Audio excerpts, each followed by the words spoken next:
Assemblies of God. Okay. Now, how are we related? Sometime later, because they some of their missionaries were actually based here in Nairobi, but the main mission center was actually in Nyang'ori, which is actually the headquarters for PAG. Yes. But some of them were here in Nairobi. And because, as I said, the most of the work was mainly reaching out to the, what you'd say, native Kenyans, who are primarily in the village centers. The missionaries themselves did not quite have a place where they would be nourished, as it were. So they formed like a Bible study within Nairobi, that now those people who are coming like for a break into the city could come together and just study the Word of God together as a personal nourishment, as it were, because out there you are giving, and hardly receiving, but they came here to then come together as missionaries to really nourish themselves. So that gave birth to the Nairobi the Pentecostal Bible study. It was not really a church. So to fast forward, that group eventually began to meet on Sundays at the Nairobi Pentecostal, eventually church, but it was not a church at first. It was a fellowship. It was a fellowship, but then eventually became a church, and stayed like that as a small outreach to the urban professionals. Because again, there were few Africans that were already going to school, graduating out of colleges and universities, and not finding space in what you would call the local churches. Because many of the local churches, even in Nairobi, were really speaking in the local languages. So you'll find a Luo church, Kikuyu church, Kamba church, they just come and that's how they fellowshipped. Some of them until very recently, they were still continuing in that way. So those people who wanted a more cosmopolitan kind of fellowship, especially those from the Pentecostal circles, did not have a place where they would meet. And so as this small Bible study group grew into a fellowship, that is what now became the Nairobi Pentecostal Church, but really as an English-speaking fellowship for those who would want to come. And so if you know the history of NPC, for almost 40 years, we were a single congregation with just a few people, about 400 or so people, because it was not designed to be a church. It was designed to be a small fellowship of a few people until almost the 80s, when now the church began to grow bigger. And then early 2000, that's when it was decided that we can now go to other places across the country, because there was that common understanding that PAG will cover the whole country. NPC would just stay here in Nairobi. That's why it was called Nairobi Pentecostal Church. So we have that heritage together, that we were also born by the Pentecostal Assemblies of Canada. And we then grew to be big brothers. Yes. Wow. So as they celebrate 100 years, we can only congratulate them for God's faithfulness. For us, we are in Sitam, we celebrated 50 years a few years back, 2009, because we were born in 1959. Yes, we actually am age mates with NPC. You were born when they were starting the fellowship. Wow. Yeah. Thank So you. so That's beautiful. That's beautiful, Bishop. It also helps someone understand the roots of both PhD and CTAM. we have a book actually that has been written, was put together by our now Deputy Bishop Justice Mugambi, Yes. that gives the whole story, the first missionaries, how they came, how the struggles they went through, and how this, especially NPC, has grown to where we are today. A very inspiring story. Yeah, you should get. I should read it. Yeah, we even have some videos that tell the story. Wow. Yes, yes. Santi, that's powerful. I'll get the book. You'll get the book. Get the I'll book. get the book. Yes, Asante, available. there's someone really feeling blessed. This is Oh, okay. Guyalwa saying, I'm feeling blessed. Amen. they get blessed so easily. Thank you so much. Yeah, thank you. Yeah, so right now I think you're going to switch gears to Leadership Forum, part 13. The perspectives. Yes, Leadership Forum, but the series is Perspective Oh, of yes. Leadership, Yes. part 13. Wow. Asante Wow. sana. Yes? We have to bring it to a close today. Ishe? Yes. Wanaenda Yeah. It was supposed to be 3 sessions. Ooh. Yes, it was supposed to, actually, when we started, it was just 3 sessions. And I remember Grace saying, no, let's continue. This is so good. So, And I'm glad she did that because we have learned so much. yes. Yes. Thank you. Thank you very much. So today, really, I would like us to spend more time listening to our listeners. If they have any questions Yes. on all that we have talked about, that's what I would like us to do, because we will just kind of round off or round up our discussions of last time when we are talking about ethical leadership. And once that's done, we can ask questions from the sessions that we have covered. 13 sessions. Yeah, That is 13. a long time. 13 sessions.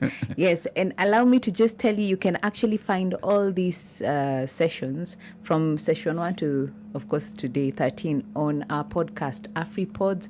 Just do Leadership Forum, Hope FM, and you will find it right there. And of course, on our social media platforms at Hope FM Live, at Hope TV Kenya. So allow me to just play this, then Bishop can continue.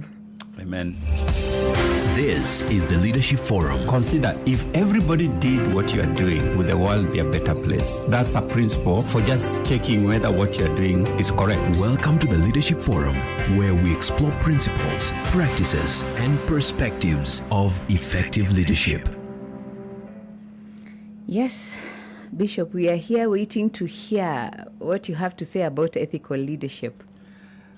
Yes, we started ethical leadership last time. Yes, yes. In the last session.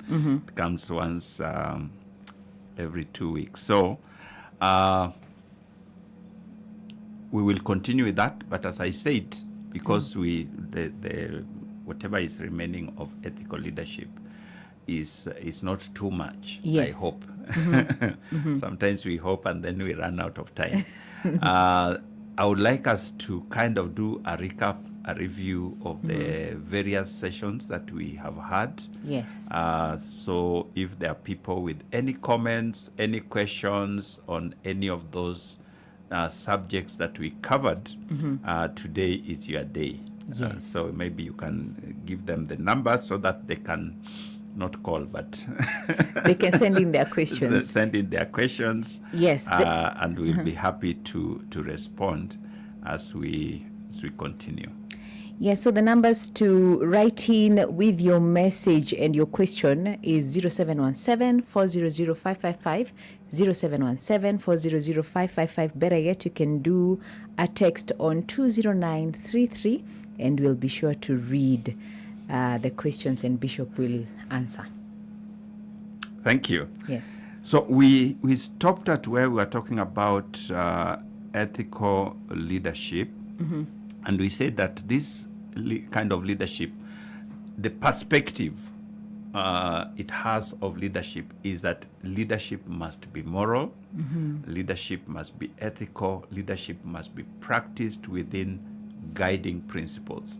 So any person who enters into leadership, who has opportunity to provide leadership to guide others, must first and foremost be an ethical person, must have some principles and values upon which they stand in their lives, not necessarily in their leadership, but in their lives first, because you can't be ethical in your leadership if you are not ethical in your life. It is that is what comes from within, comes inside out.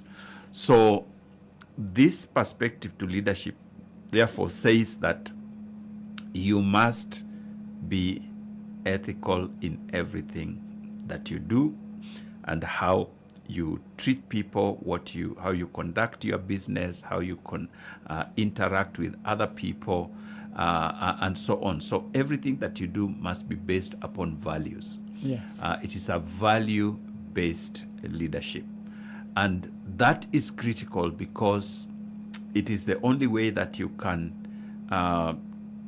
treat people in the right way that people expect. Integrity is something that is amazing.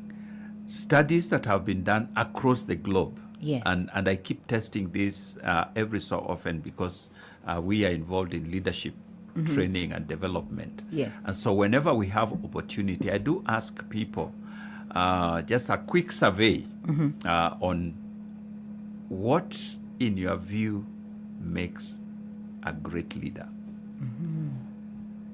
And people are given opportunity to just say, Yes. what is the one thing, if there was one thing that you'd require of your leader, what is that thing? Almost, actually, everywhere we have done that kind of, put forward that question. Integrity comes first. Wow. All the time. All the time. People will say this and that. Of course, not 100% will say integrity, but it is always the highest quoted. And studies that have been done across the globe show the same. That the whole issue of integrity is highest when it comes to leadership. That people expect their leaders to be leaders of integrity, people of integrity. So ethical leadership, which is, as I mentioned in the beginning, is a very, as a concept, as a construct, as we say it in academic circles, is a new thing. Yes. But it's not new in the sense that it has been discovered. Yes. But I think it is discovered the way we were taught who was the first man to see Mount Kenya. And we were told who that person was. As if before he came, nobody had seen Mount Kenya. Yet there are people who are living right at the foot of Mount Kenya, but they had not seen it until this white man came. So in that sense, the ethical leadership is a very recent conceptualization as a construct in leadership. Yes. Just about 20 or so years ago. But if you look at down history, the whole issue of ethics, the whole issue of morality, values, is something that has been with us since creation. The inception, very true. You know, the very idea that you should do things in the right way and you should treat people in the right way is not something that any society can argue with or against. Very true. So we started by looking at what then comprises this, and we said it comprises of several different components. Okay. But as a construct particularly within what do I call academic scholarly circles. Yes. It comprises, let me just say, 7 components that I shared last time integrity and honesty, which is what I have just mentioned. Yes. We talked about faith and justice. Again, we mentioned that. Respect for others. Yeah. We mentioned that. There's the whole issue of responsibility and accountability. I'll talk about that today. There's the whole issue of service, servanthood, really, service with humility and altruism. Role modeling is another aspect of it, and moral courage is among the things that we mentioned.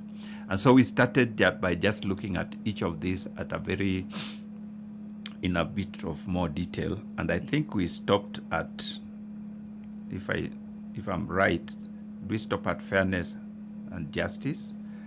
Yeah, you mentioned justice. Yes. But I don't remember if we looked at it. Did we? Well, yeah, the student. I'm the one who does the exams. I would have failed that one. We Yes. talked about fairness and justice as one key component of ethical leadership. And, Yes. and we did mention that in fairness and justice has to do with that sense of, what can I say, treating people as they deserve. I think that's the best way to put it. Treating people as they deserve. Yes.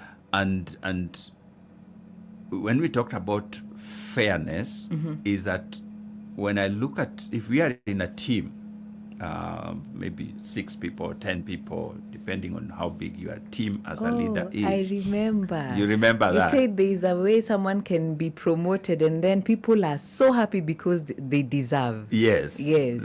Now you see. I've Yes. jogged your memory. Yes. So that fairness, it means that even if one person is promoted and I'm not, Yes.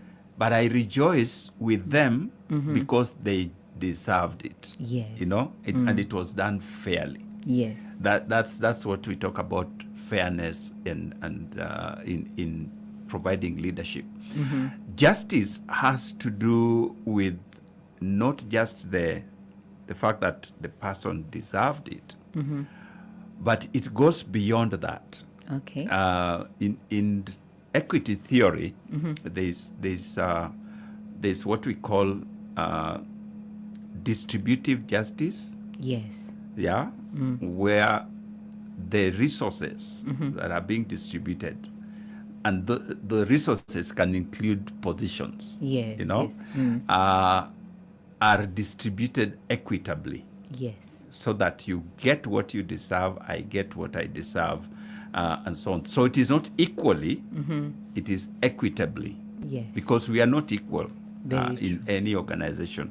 So that distributive justice is what people observe. Did I get what I deserve? Did you get what you deserved? And that shows that the leader in distributing these resources acted in a just manner. In a just manner. But there is not just the distribution, it's the process also that is followed. Yes. So you could have got what you rightly deserved, as it were, and I got what I rightly deserved, as it were. But the process that is followed, when we look at it, I feel it was not fair. Because if the process was followed, perhaps you would not have got what you got. You know? So it is not just what is done, It is how. it is the how it is done. Wow. So an ethical leader does not just do the right thing, but does it the right way. Wow. That is what the whole issue of fairness and justice really talks about. So not just, in fact, the lawyers say justice must not just be done, but must be seen to be done. yeah. In other words, the decision you arrived at or the action that you took was just, but was it done in a just manner? Yes. That is the second question. So ethical leadership goes beyond just the results. It also goes through the processes. Now, if you remember Machiavellianism, which is one of the other perspectives we talked about, Yes.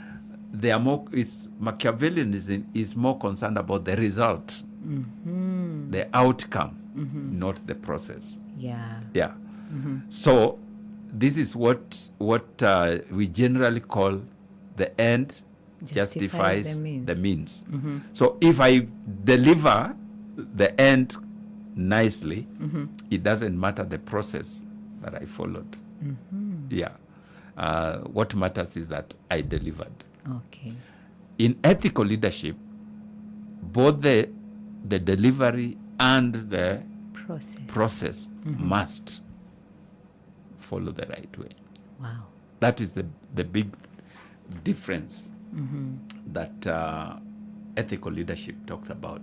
So you find, if I just use this in practice, because in our country we see a lot of this, you find in organizations we talk about values. Yes. And integrity almost standard Yes. in many organizations. Very true. Many organizations talk about integrity. Now, but when you look at some of the things that they do and how they do them, it is not ethical. You know? I was discussing this with some leaders some time back, and the whole issue of bribery and corruption. And this was before I was in the ESCC, so people don't think that I'm talk about these things only because I'm there. Yes. It's way before that time. And you find therefore in some organizations, they don't bribe to get business, but they facilitate. Why are you looking at me strangely? So, say for example, marketing agents are given resources to facilitate their getting the business. Oh, so other people are appearing, but there's this one marketing agent who is coming with gifts, maybe? Yes, and it is official. So you are given facilitation allowance so that when you go out there to look for business, you talk nicely to the relevant person. If it is something to do with human resource, you can take them out for a cup of tea, buy them a handbag, you know. Or sometimes even leave them with an envelope. But it is not corruption, it is facilitation. Okay. Yeah? Hey. Do you see it? Yes. And what surprised me is that when we were talking about this, the group that we were talking with, which were senior leaders in different corporate sectors, were like, that is okay, you know? It is the only way you can get business. But the same people are actually very, very hard on our national leaders on corruption. You know, so I want my service, say from the county government or from a government department. So I will not bribe, but there will be somebody who can help me facilitate the process. So they will go out there, and I don't want to know what they did. I just want my title deed. Oh. But we have given it another name. We have given it another name. Yes. So I can then tell you, oh, I got my title deed just in 3 days. You wonder, like, how did that happen? You know, this person who really helps. He's a very good. You just facilitate him with something small, and he will get it out for you. So that is not corruption. That is just facilitation. These people, there are these people who can help facilitate that process. Now, ethical leadership says that that is not right. Yeah. You know, that the process through which you got to where you got to, the outcomes that you got, must also be ethical. Yes. That is what ethical leadership, fairness and justice is all about. I think it's a very good thing, because what if someone doesn't have that facilitation? They will Exactly. never get. They will never get that service. Yes. They will never get that particular job. So that's where the fairness Is coming. then doesn't apply, because you only got it because you facilitated. I only gave you the service because I facilitated you. Yeah, I didn't bribe. I just... But you know, there is that scripture that talks about a bribe closes the eye of someone. It's like when someone has already given you a gift, you'll feel very guilty. Yes. Yes. Yes. If you yes. don't give them that job. It is true. So that is what ethical leadership demands, that it is not just the means, no, the end, Yes. but also the means Yes. through which you got to where you got. The third area that we can talk about is respect for others. And this comes from a recognition that human beings are not animals Yes. or other creatures. Human beings are created, those of us who believe we were created, Yes. with a sense of dignity. And that dignity needs to be recognized and respected. So the way, therefore, I treat you as a person who is in my team should show you that I respect you. I recognize that you're a fellow human being who deserves to be respected and honored. So ethical leadership, therefore, requires that I recognize that and I treat you as such, irrespective of who you are, irrespective of the position you may hold, the work you may be doing. You are a human being. And this is something that sometimes leaders find difficult to practice, because we tend to respect those people who are at our level, those people who are above us, but rarely people who are below us. We therefore treat them just as cogs in the wheel. You know, they are part of the machinery that is delivering the work. So we don't treat people with the respect and They dignity that they deserve. Ethical leadership says that I treat every person with respect and dignity, irrespective of who they are, what they are doing, how far they are, just because they are human beings, they deserve that respect. A relative of mine many years ago Okay. told me a story of the place where he was working. And in this place, it was a factory. Yes. You could not go out except at the lunchtime. Once you get in at 7 in the morning, you leave at 5 in the evening, and in between, you're not allowed to go out, even to the washroom. Oh. So that if you are to go to the washroom, you have to sign the book, and when you come back, you sign. And those minutes will be accumulated so that by the end of the month, they will calculate how many minutes you spent in those going in and coming out and deducted from your pay. Oh my God. So That when sounds he close to told me this slavery. story, I was just like, what do you mean? And it is true. That's how they used to work.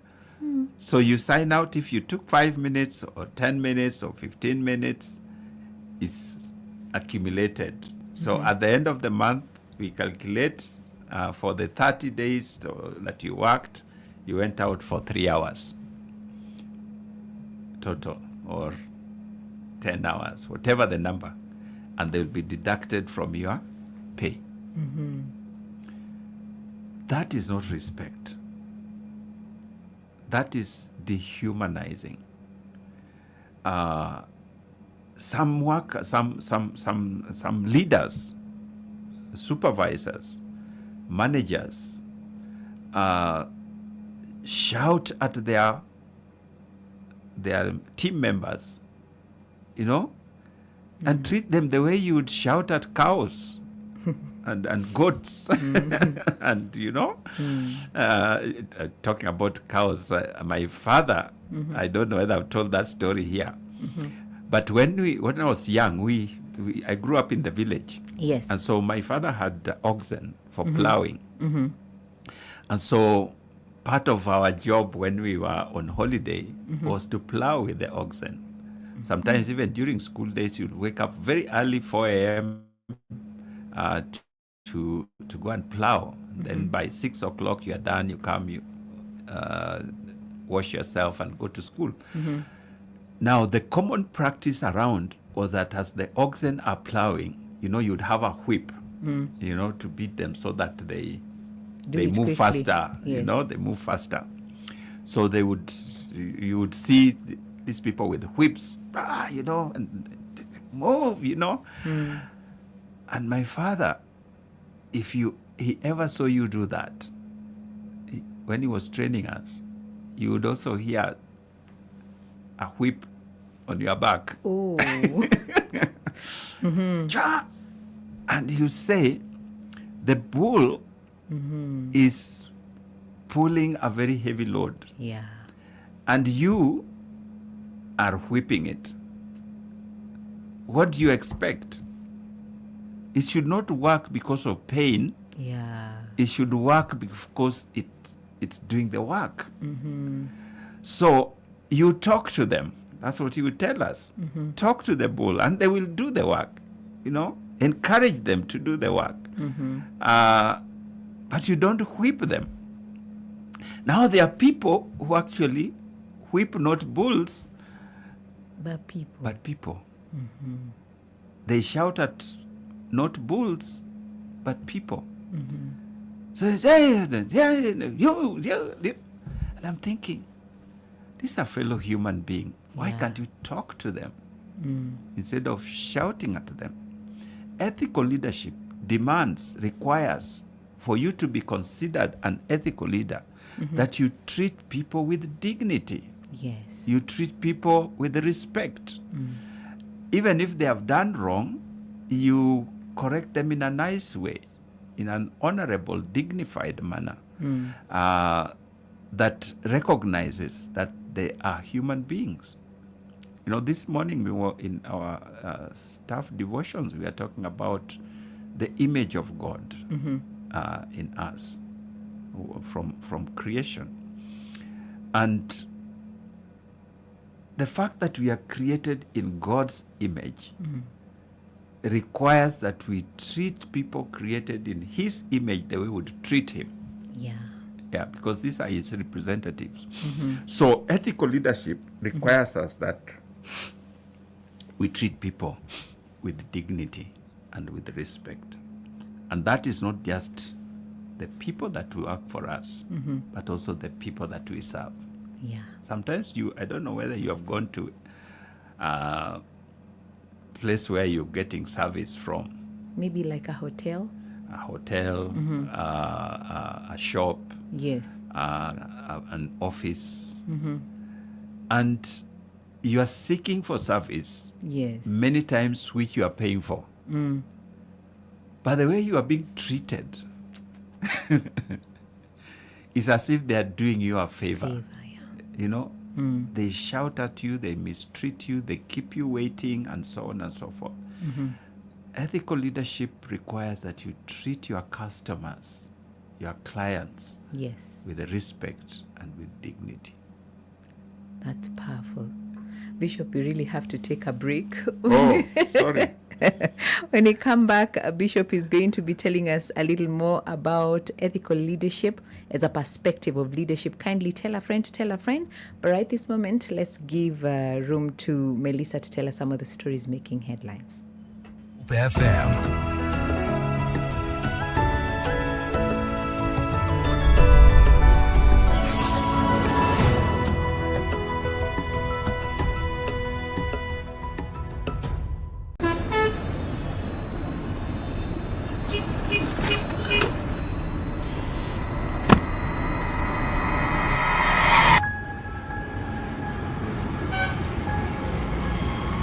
Rafiki soul is the promise of a hand that reaches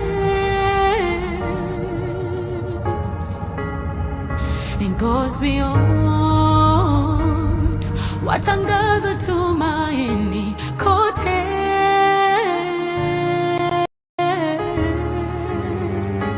I'm forever grateful. Ninashukuru ukarimu, ukarimu.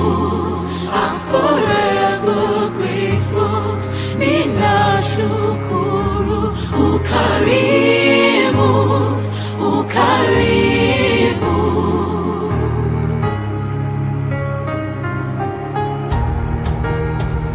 Rafiki soul is a promise of a hand that reaches and goes beyond what angaza tumaini kote. I'm forever grateful.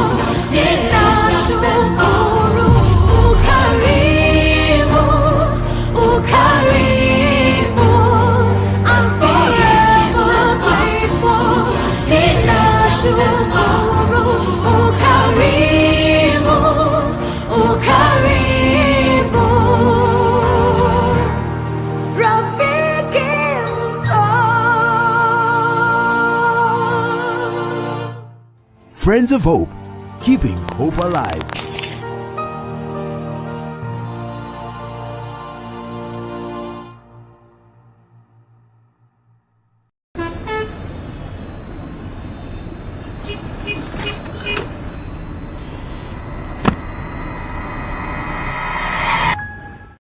Power of Media. Hope Media is dedicated to utilizing various forms of media to spread the message of hope, love, and redemption to all people around the world. Hope Media consists of various units that work together to achieve this goal. These units include Hope FM. Hope FM is your #1 Christian radio station offering you discussions on current day-to-day issues, inspiring music, life-changing sermons, and news updates, broadcasting 80% in English and 20% in Swahili, with listenership of over 12 million every month. Hope TV. Hope TV programming is designed to inspire, educate, and challenge the viewer with wholesome content to reach various demographic groups, children, youth, and adults, both male and female, with viewership of over 24 million every month. Hope Recording Studios. Hope Recording Studios is a state-of-the-art recording facility that offers high-quality recording, mixing, and mastering services. It is designed to meet the needs of musicians, artists, and other creative professionals who require top-notch recording facilities. Hope Creative. At Hope Creatives, we believe that inspiring graphic design work doesn't just happen. It takes the right people with wild out-of-the-box ideas committed to the same ideals, working together to make it happen. We listen, we learn, we brand. Hope Digital. Hope Digital is a creative digital unit within Hope Media. We are driven by a passion to creatively express ourselves while influencing you with the same creative energy in online spaces and beyond. At Hope Media, we believe that media can be a powerful tool for spreading the message of hope as well as grow your business through advertisements. And we do this with excellence. For more information regarding our services, please visit www.hopemediakenya.org or call us on 0709 861 180. Hope Media.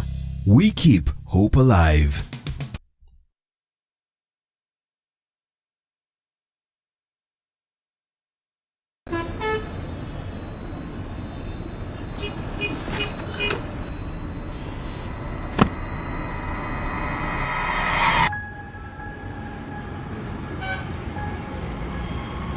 Rafiki soul is the promise of a hand that reaches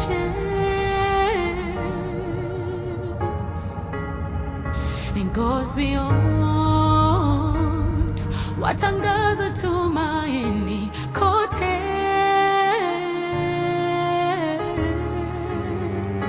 I'm forever grateful. Ninashukuru ukarimu, ukarimu. I'm forever grateful. Ninashukuru ukarimu, ukarimu.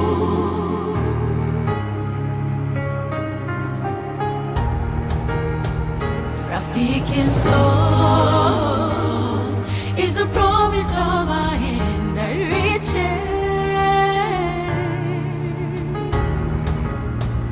and goes beyond what angaza tumaini kote. I'm forever grateful. Ninashukuru ukarimu, ukarimu. I'm forever grateful. Ninashukuru ukarimu, ukarimu. Rafiki soul. Friends of Hope, keeping hope alive.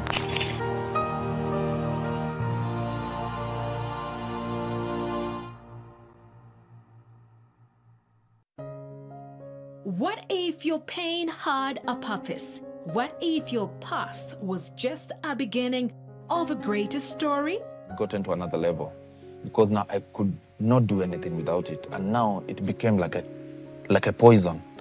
I take it today, it grounds me for 3 more days. If I had not read the Bible, when I read the Bible, it just confirmed all the more that I had an encounter with the Lord, because I told him, Lord, why have you come to me? From the streets to the sanctuary, from the prison yard to the pulpit, real people are sharing the power of God's transforming love. No matter where you've been, God can rewrite your story. So I got him, I just called, and by luck, he picked up the phone.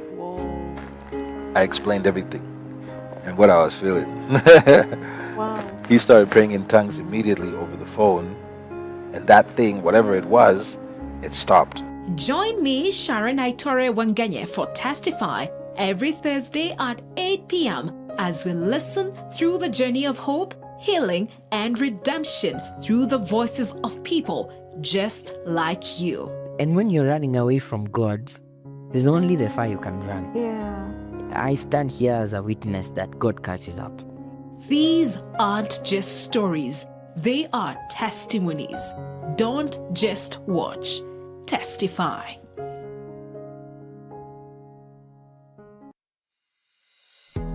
Hello there, my name is Beatrice Nudi, a host on Hope at Dawn with George Gishuru. Thank you so very much for your support and your loyal viewership. How is the signal in your area? We would love to know. Please do scan the QR code that you see on your screen so that we can know how to serve you better.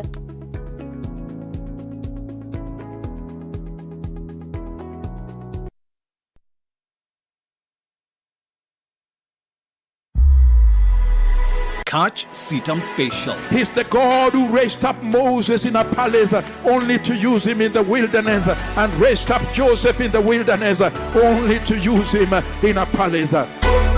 Young person, God is at work within your heart. What does it say? He is at work. It's Him who is at work in you. If you are going to be successful in the service of God, it calls for sacrifice. We get to appraise what God is doing, and by His invitation, partner with Him. Come on, keep moving. He's inspiring you to challenge that which seems impossible.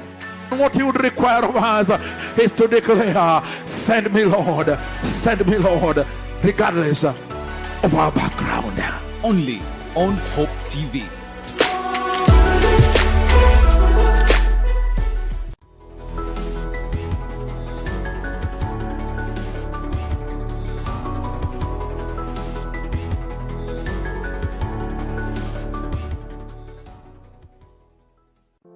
There's a world out there searching for hope, and you can help bring it home. By becoming a friend of Hope, you're helping us share the love of Jesus through Hope FM and Hope TV. With a donation of any amount, join hands with us to bring hope and point souls to the transforming power of Jesus Christ. Become a friend of Hope today by making your donation through the M-Pesa paybill number 933933, account FOH. For more information on how to become a friend of Hope, call 0116-212-723 or email customerexperience@hopefm.org or visit www.hopemediakenya.org. Friends of Hope, keeping hope alive. Get ready for an unforgettable worship experience. Hakuja kuwa, hakutakuwa. Niwe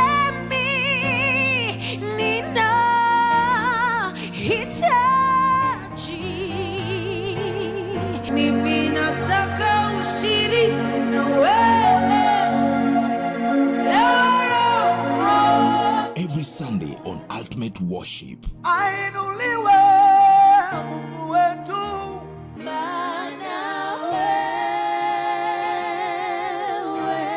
Where we bring you live music, powerful praise, and anointed gospel ministers and bands. Nashangilia Mwokozi.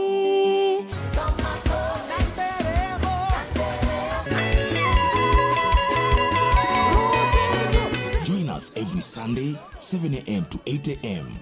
with a repeat at 6 p.m. to 7 p.m. Everywhere I go, I see you right there. It's not just music, it's worship unleashed. It's ultimate worship. You're too faithful to fail me. Only on Hope TV, where you look and live.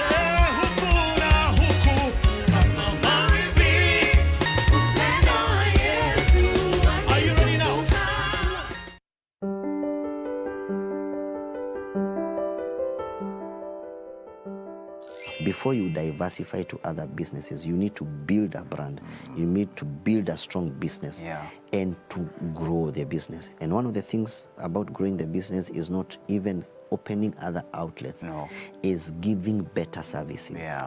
Right? So you may start with a photocopier, then you go with a printer, then you go with a digital printer, then you go with a printer which is now has an AI effect, all those things. So you are at the cutting edge of technology, and you are giving services. So when I'm coming to your shop or to wherever you are giving me a service that is beyond even what I'm paying for. And what happens is that you build what we call a fanatical clientele. They can't go anywhere else. My Whoever business, opens wherever. Yeah. At a closed door, neighbor. That's what they do. And that's why you see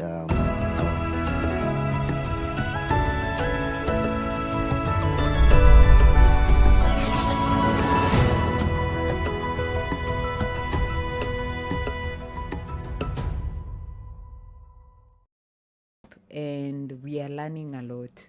Thank you, sir. Thank you. Karibu again. Asante sana. Yes. Yeah, well, learning a lot is relative because I don't know that I'm saying anything that people didn't know. Our role here is to package it. Yeah. Yes. It is true. So we were talking about ethical leadership, about respect. Yes. For others. And I was saying that how we treat those people that we have should not be the way we treat animals, and even animals deserve better to be treated well. And you are telling me a story off air. Yes, we were going somewhere last week, and we happened to see somebody on a cart, of course, being ridden by a donkey, and he was, for lack of a better word, spanking and hitting it. Whipping it, yes. But the thing that shocked us is that there was actually a very raw wound on the donkey. So everyone in the bus started saying, that's inhumane, you know? And people started saying, you even know the character of someone by how they treat their animal. Yes. Wow. So it's not, you know, some people will say, but it's just a donkey. But you felt it. I felt it because the donkey is helping them. It's working. Yes. It's at work. And they have been beaten until it has a wound. Yes. Yeah, but the sad thing is that some of us treat our workers in exactly the same way. Very true. We inflict wound on them, sometimes physical, just like the donkey. Yes. But sometimes emotional. Yeah. You know, some of us possibly listening here may not be leaders in the sense of you are a leader in an organization, you are a supervisor, you are a manager in a place. But every one of us has some kind of responsibility over people. Yes, yes. You know, we as parents, we have responsibility of our children. Yeah. Some of us have people work for us in the house, you know. Yes. Our domestic workers, our house helps and others. Yes. And the way we sometimes treat them, you know, shout at them. Yeah. Some are beaten. You have heard stories of people went to work in the Middle East and are brought back in coffin. Oh, yeah. Because they were beaten by their bosses. Yes. You know, they were working in a house as domestic servants, and they were beaten to death. Yes. I don't know why a person would do such a thing without recognizing that this is a fellow human being, and they deserve better than what I'm giving them. Yeah. The working conditions, the environment within which a person works and lives as they're serving, all those things have to do with this thing we are calling ethical leadership. Yes. The whole thing about respect for others. There's a time, I think we have even talked about it here before. Yes. There's a time there was this story of a restaurant here in Hurlingham where the workers were being whipped. You know, if you do, did you hear about it? No. Oh, you did not hear? It was in the news all over the place. Like this person who had done something, and there was a corner where there was a table. So you remove your clothes and you go and hold that table, and you are whipped on the rear. It was in the news. Yeah, it's unfortunately the person who owned this restaurant was not a Kenyan, so I don't know how the thing finally ended, but it was something that they were going through. You actually whipped. Hey, oh, that's beyond. It's beyond. Yes. Now, what is going on in the mind of this person is what sometimes takes me aback. When you are treating fellow human beings who are working together with you, you are either their supervisor or you are the owner of the business. It does not matter. The fact is that this is a fellow human being who has come to serve together with you. You are in a contract, as it were. I'm looking for the right word. They are giving you their services in exchange for what you would give them. Why do you think that the money you give me is more important than the service I'm giving you? We are both helping each other. We're helping each other. Yes. Yeah, so we should, the way I respect you is the way you should respect me. Yeah. So that there's that mutual respect that is so critical for all of us in this idea of ethical leadership. Yes. So the other one is responsibility and accountability, as I had listed is point number 4. Responsibility and accountability. How is this related to ethical leadership? Basically, it says, if you take responsibility first, that if I am undertaking a task, yes, I am responsible for the task that has been given. I'm responsible first to myself that I want to do this to the best of my ability. That whatever I give, I've given the best that I can give. Yes. For me, say for example, I am even if I use my current role as ESCC chair. Yes. If I sat down honestly with myself, not with others. Yes. Just honestly with myself. Would I say that I am giving that job, that responsibility, the best that I know how? That's what responsibility. Because if I'm giving less, then I'm unethical. Yeah. Because I am stealing from my employer. Yes. Do you see? Yes. Now, my employer may not know my capacity. You know? But you know. But I know. So, you as Shiko, where you are sitting, would you say you are giving the best of yourself to the task that you have been given? That is where the ethics of it comes in. Wow. A sense of personal responsibility. So, people who leave their jackets in the office and go for a long walk, are they ethical? Just being responsible to yourself. Yes. When you come late for work, are you being ethical? You know? No. Because you know that you could have made it on time if you wanted to. Very true. But you did not even try. So it means you are not responsible to yourself. Yes. To yourself. Before we talk about other people, you know, for us, you can tell us stories. Yeah. How it was tough, how the night was long, how the day was, the traffic was heavy, and so on and so forth. But if you look at yourself and honestly judge yourself, would you say it was right for me to be late? Yeah. Wow. So the ethics of it comes in the sense that you judge yourself. You judge yourself. So just like in any other thing, you know, you can deceive us. Yeah. on issues. Very true. Moral, ethical, and so on. And as far as we look at you, you are a great person. Yes. But you cannot deceive yourself. You cannot. So you know when you are not doing the right thing. You know when you are not saying the right thing. You know when you are lying. Yeah. For us, we can be deceived and take you seriously and believe what you are saying. But are you responsible for yourself? Actually responsible to yourself. To yourself. Yes. Just the way you would be responsible to someone else. Yes.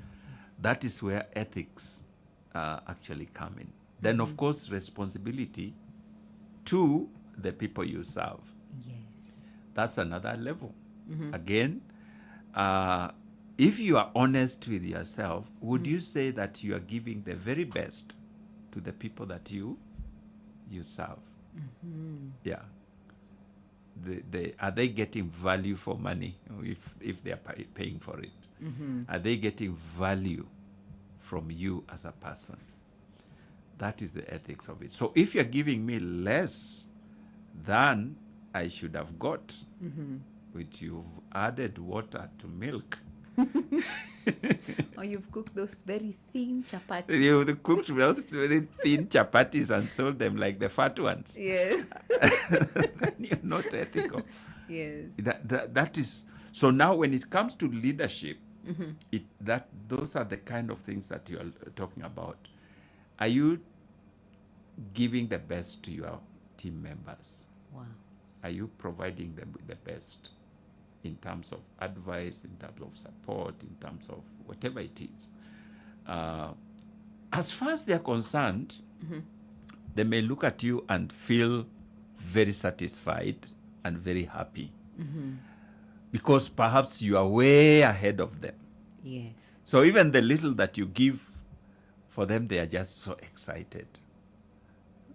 But are you are you giving the best? Because perhaps you could have taken them to another level, a higher level.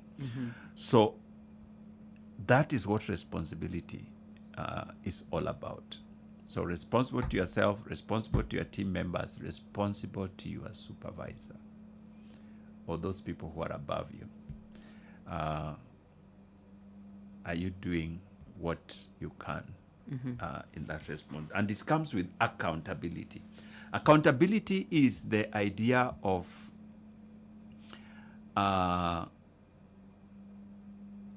the things that you do, carrying the consequences of it, and being able to, I was going to say give an account. You can't define a word by itself. Yes. Being able to give a report of what you have done with what you have. Stewardship is part of it.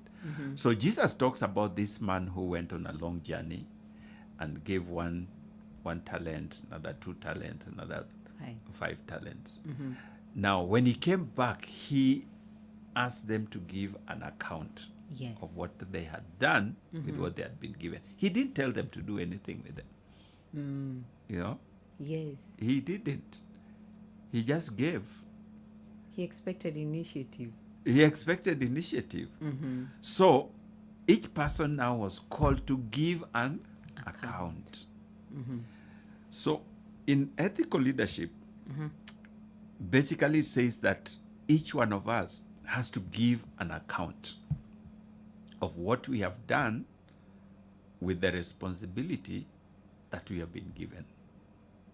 So that account can be of resources, that account can be of time, that account can be of skills, that account, whatever it is. So if you have been given money, it is expected that you'll come back and say, I was given this impressed, I have spent so much on this and this and that, I have returned so much. Okay. That is giving an account. Ethical leadership, therefore, precludes misuse of resources, abuse of positions. Because when the accounting will come, when the auditor will then come, when your supervisor comes to check what you have done with what you are given, yes, can you give a positive report that this is what I did? As Christians, we know that one day we'll appear before the Master. Yes. And do what? And give an account. Give an account. That is what ethical leadership is all about. Bishop? Yes.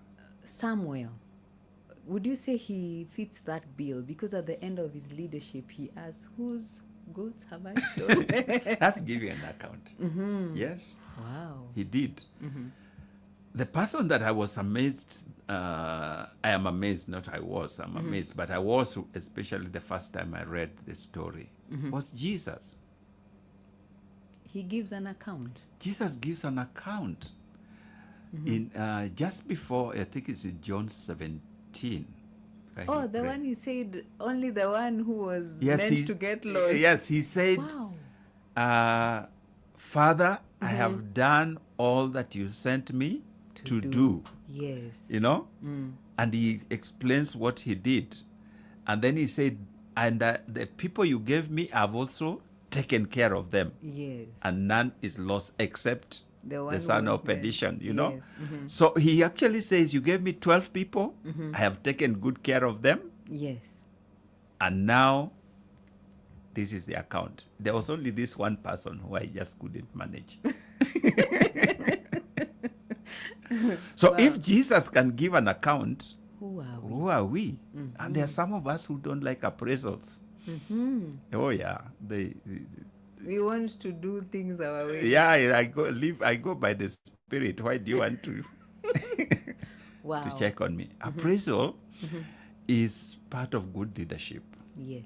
And I was telling some of our team members, and even when I do leadership training, yes, every one of us must give an account. Yes. It doesn't matter what position you are in leadership. Yes. So there's something that is now called in leadership and management circles as a 360 review, where everybody, the boss and the smallest person, are evaluated. Now, evaluation is something that almost all of us fear. You know, it's like an exam. All of us fear exams. Yes, yes. No matter how many you have passed in your life. Yes. The very mention of an exam sends shivers. Very true. And leaders in particular are afraid to be examined, you know, so that they can give an account of what they have done with their time and with their resources and so on. But it is a very good practice. I have been chairman of a few in a few organizations. And one of the things we did was to introduce this 360 evaluation. And it's very fearful when you, as a chair, have to be evaluated by your members and the people that you serve. You know? Wow. That can happen. What do you mean can happen? Should. It should. Yes. Wow. Yeah, it should happen. So you're evaluated by, at least when I was here in CITAM, I don't know whether it still happens, but we had introduced the 360 evaluation. And our board members used to evaluate me, you know, and both as chair of the Deacon Board and the Elders Council, and also as CEO, as Bishop is CEO. Yes, yes. And then you are given feedback, where you are doing well, where you are not doing well, and so on. And we evaluated each other. At first, it feels a bit uncomfortable, but if we consider that this is part of our growth process, it is not meant to bring you down. It's meant to help you grow and become better. So I would sit with the secretary in our case, not secretary of the office, but secretary of the board, to give feedback. You know, what do you feel about the results that you got? What areas can you improve? You are rated down on this particular area. What kind of things that can you do? And I sat with all the board members at the individual level to also give them feedback on and hear their own feedback on how they were evaluated. Some, thankfully, not. I don't remember anybody who scored very low. But yes, You know, if people are scoring 90s and you're in 80s, 80 is not bad, but when you're the only one in 80s, you want to improve. you want to improve. Yes. So that accountability is part of ethics, that a leader should submit themselves to be accountable. Again, like we said, accountable to yourself, accountable to the people that you lead, accountable to God, accountable to government. If you are in business, yes, you need to pay your taxes. Yeah, irrespective of what you think your taxes is not doing, your role and responsibility is to pay them. Yes. Then now to hold the people to account. Otherwise you will be holding people accountable, and then you yourself you are not paying. Yes. Yes. So that's good leadership. That's good leadership. That's ethical leadership. Powerful. Yes. I like that 360. I think then it would, like there is an example you gave about Hurlingham. Yes, Someone yes. who was spanking people. Yes. Yes. If he knew that he will be evaluated. Yes, he wouldn't have done that. At least he would have got feedback. Yeah. That we don't like this idea of being beaten. We are adults. Yeah. You know? And it would have helped. Because he is not responsible to anyone. Then they can do whatever they like. And especially those of us who own businesses, we tend to treat people in that way. This is my business. Since we are also here on a Christian station, there are people who say, this is my ministry. You know? Yeah. You found me here. I'm the one who founded this ministry. So they don't want to be accountable. They don't want to tell us where the money went. Yeah. They don't want to tell us what they are doing with their time and resources. No, you are accountable. And you should be accountable to us. Yes. You talked about Samuel. Yes. Yes, Samuel was he said, in the presence of everybody, he said, if I've taken anybody's cow, just point out, what have I done? And everybody said, no, there's nothing. Some of us cannot do that. At least not honestly. Yeah. Because we know the things we have done around, behind the scenes, sometimes up front, even as pastors and bishops. So it is very unfortunate. But we have done things against our people that we lead. Yes. Service and altruism is the fifth. Service and altruism. Yes, is the fifth one. This is altruism. Yes. Is going out of your way to do good to others. Like the Good Samaritan. Like the Good Samaritan. Yeah. When you go, you are not just doing what is expected of you. Yes. But you are going beyond the call of duty. That you surprise me with your goodness. You know? Yes. That is called altruism. Okay. You sacrifice yourself to serve or to give or to support another person. So another level of ethical leadership has to do with that kind of perspective. That I'll not just do what is necessary, but I'll go beyond that which is necessary, and in the serving of my people. Yes. Beyond expectation, doing good to the people. As leaders, that is an area again that many of us, we want to do the very minimum, pay the basic salary, sometimes below the market level. Yes. Because I'm doing you a favor. We don't, like I said, this person who has to sign out for going to the washroom. That is really on the other end. Yeah. The very minimum is that they can go to the washroom without fear. Yes. That is the minimum. So now an altruistic person goes beyond that.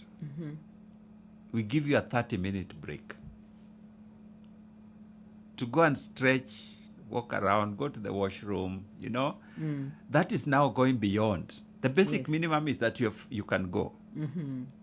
It's expected. I know you are a human being. You will need to go to the bathroom at a point. Maybe you need to pick a call once in a while, you know, and things like that. That is bare minimum. Yes. But now, if I'm going to be altruistic, I think of what else can I do? I've heard of organizations where they have creche, you know, in their offices for Mothers would rejoice. for mothers who have babies, that you can come to work with your baby, and you have a place where they can sleep and be taken care of. You can go and breastfeed and come back to your desk and so on and so forth. That is altruism, because it's not expected. It's not required by any law. Yes. But you have thought, I can treat my workers, my team members, beyond what they expect. That is what we call altruism. And it's part of ethical leadership, that you go beyond the call of duty. And of course, it goes with the service, that you also treat, not just treat, but you serve the people that you work with, placing the needs of others beyond personal gain. Sorry. You're about to say something. No. Yeah. So again, that is what I could say. That's number 5, the service to others, going beyond the call of duty, going the second mile. You know, your team members don't have to, if they are sick, they don't have to ask in order to leave. You can just see a person and say, yeah, Shiko, you don't look like yourself. Is there something troubling you? Yes. And when you explain, I say, I think you need to go home and rest. That is altruism. Wow. You have not asked for it. In fact, you think you can bear through it. Yes. But I just look at you and say, no, you go and home and rest. Yeah, come tomorrow. Yeah. Wow. That's good leadership. That's good leadership. What do you think would happen if all of us acted in those ways? Our workplaces we would look forward to go to work. It's true. Yes. Or you should. Yes. But if you are being whipped, you just go to put food on the table. Very you true. hear many people who are saying, for me, I go to that place just to put food on the table. Yeah. And it shouldn't be the case, like you said. We should enjoy our work. You should look forward. Yes. You should look forward.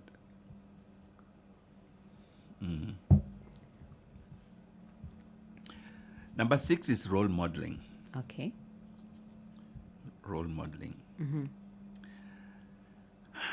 Leaders are expected to set the tone of the organization and for their team members by exemplifying values that they expect.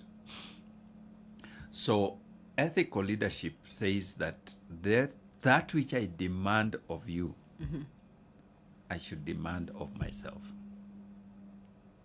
So it is not do as I say. No, it is do as I do. Paul says, follow me as I follow Christ. You know? So the things that he is requiring us as believers to do in his writings, he's saying, I have done this and more. Wow. Yes. So that's ethical leadership. So I don't demand, make demands of you as my team members. Yes. And those very things, I don't do them myself. The simple one I normally use is timekeeping, for example. Yes. You're very harsh on people who come late. But you yourself never come keep on time. Mhm. You never keep time. That's unethical. You, like it is said, you have no moral authority Oh, yeah. to demand that.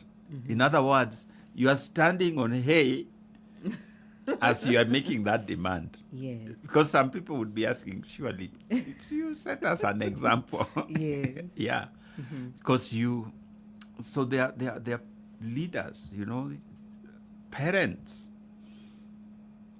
who are very harsh on their children, Mhm. drinking and smoking.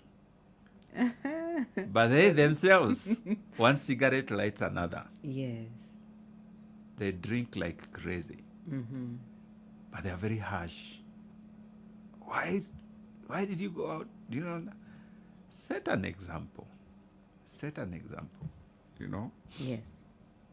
So through your consistent behavior, Mhm. you would create, therefore, a culture of trust. Mhm. When you role model the demands that you expect, you become a person that people can trust. Mhm. You become an ethical leader. You become a credible leader who we can trust.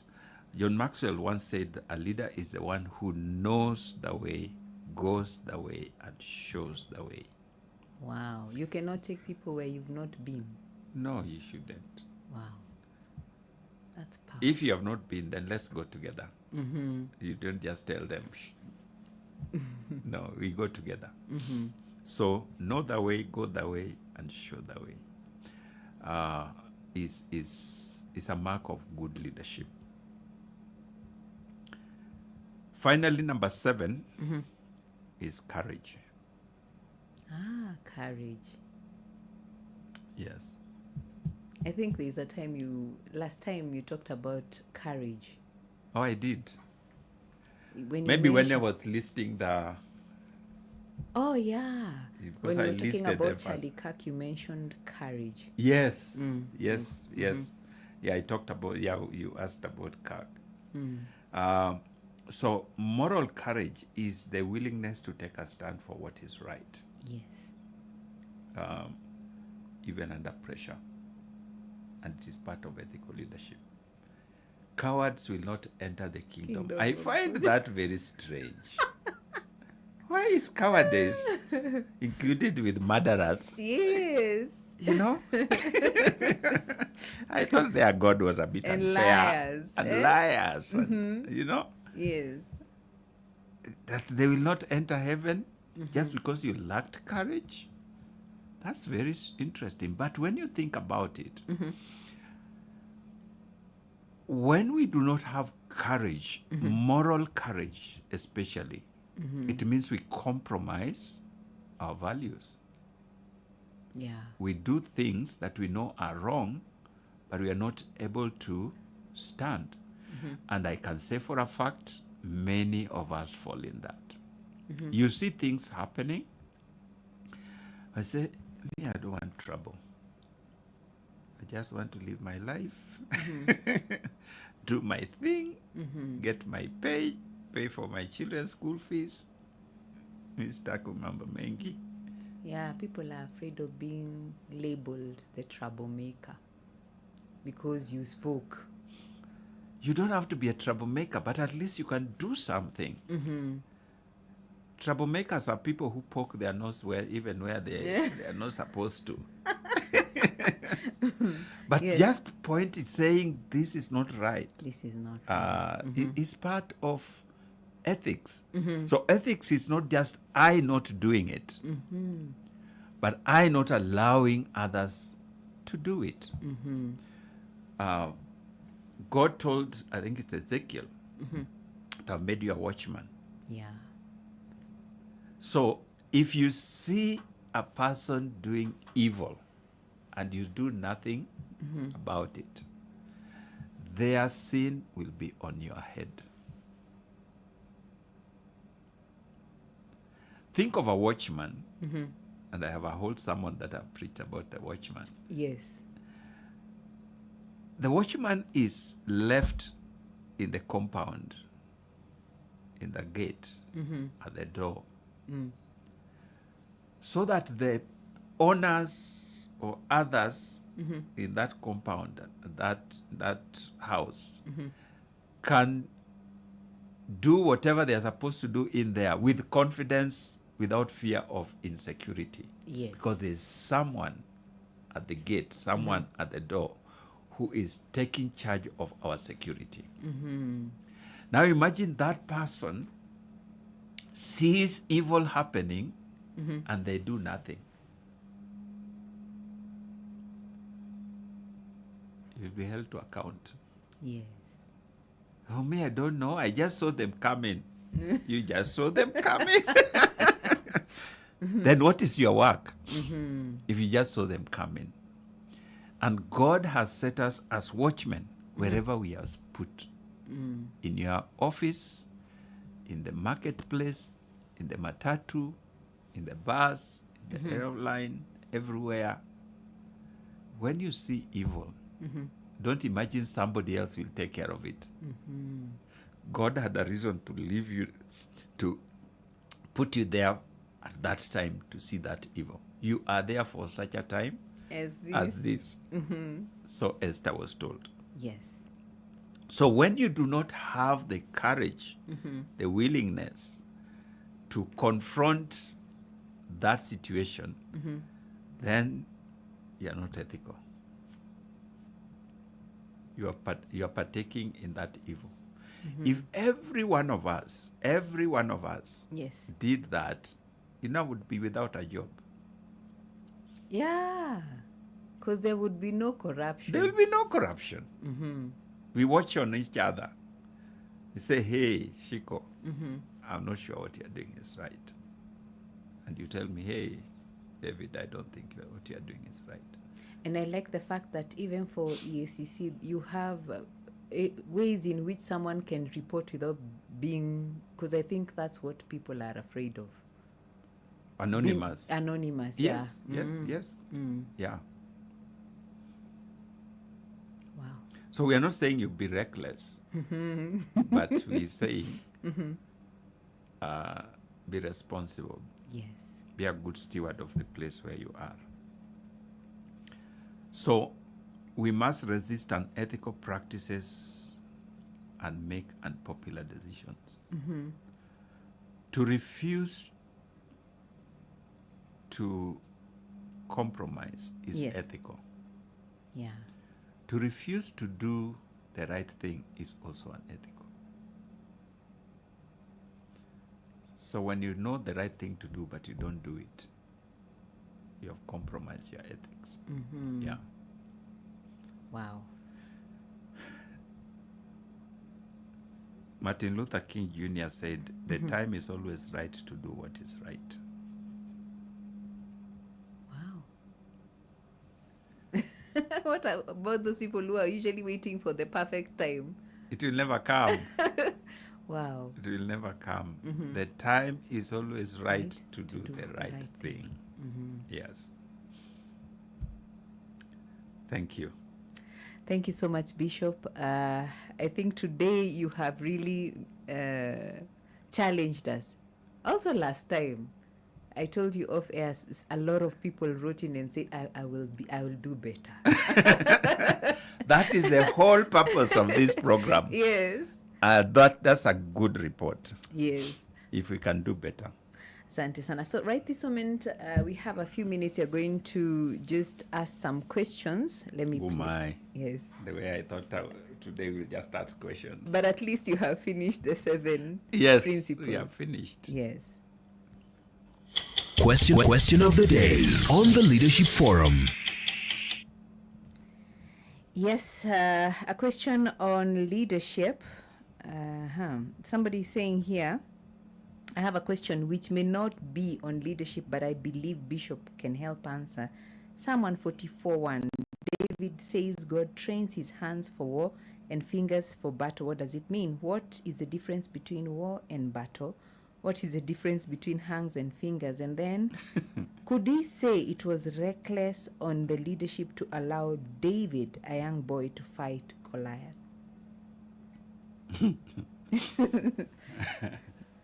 There's many questions in this 5 minutes that we are left with. And those are Bible questions. You should ask Bishop Callisto. We should forward the first one to Bishop Callisto. Bishop Callisto to tell us. But the second one... why our hands are trained for war and battle. Just a quick one on the same. The literature, the literal genre that is used in proverbs, in poetry. Yes. One of them is repetition.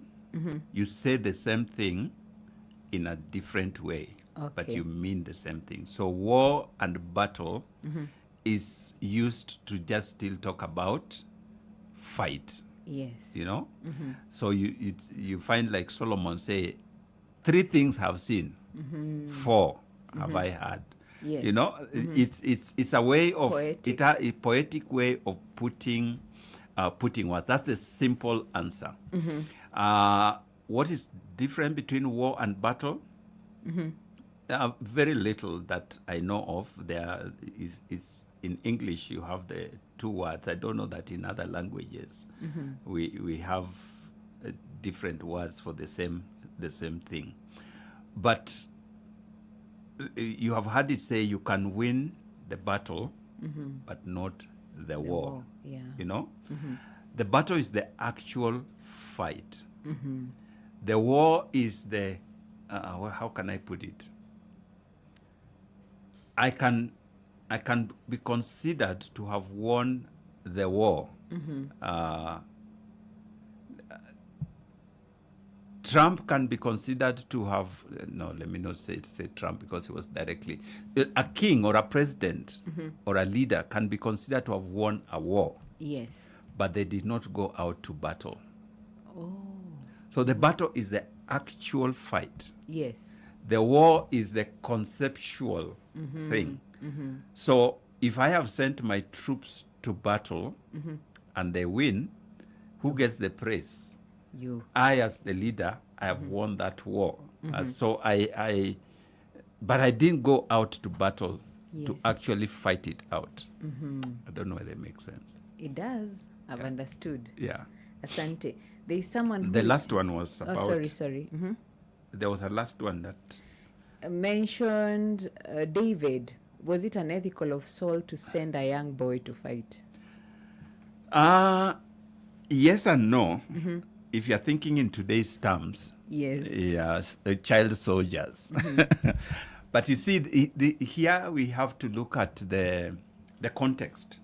The context of the time is that young people were enlisted to go and fight battles. Part of the responsibilities of young people was to defend their homes, to defend their villages, defend their countries. Yes. So that was part of their responsibility. As to what age, I am not sure, because indications are that as young as 14-year-olds were expected to actually defend and fight if there should be a battle.